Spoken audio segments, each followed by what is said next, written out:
Hey everybody, John Pinkowski with Pacific Northwest Computers here. Just wanted to share a quick tip on how to keep your computer running nice and fast. A really common thing that I see on site as well as in shop are startup programs that people are completely unaware of.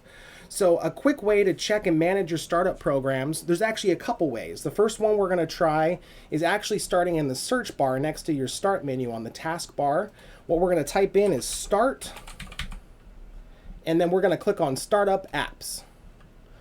This list is a list of all the programs that are starting when your computer starts. So as a rule of thumb, I usually obviously leave stuff like my security, online backup.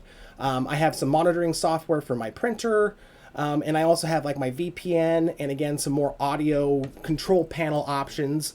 Everything else I pretty much turn off, and I'll go to the actual program and click on its icon and run the software if I actually want it to run. So what you want to do is do this on your computer and actually go through all of these programs and find ones that you do not need to have starting when the computer starts and turn it off.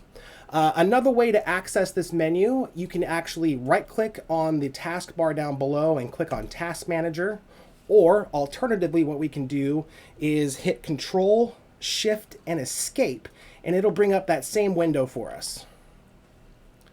Okay, so from here we're going to click on the Startup tab, and this is going to show pretty much the exact same list of programs that we're starting when the computer starts. So it's just a potato type situation. This is typically how I go in and enable and disable these programs. How you do that is just find something that you do want on or off and right click on it, and you can enable or you can disable. So again, just another way to go through your startup programs and turn off a bunch of stuff that doesn't need to be starting when your computer starts up, and that will save a lot of resources when it comes to your RAM and CPU usage. So just wanted to share this quick tip and hope it helps somebody out. As always, if you need any help, feel free to give us a call at 360-624-7379 or visit us online at pacificnorthwestcomputers.com. Thanks so much.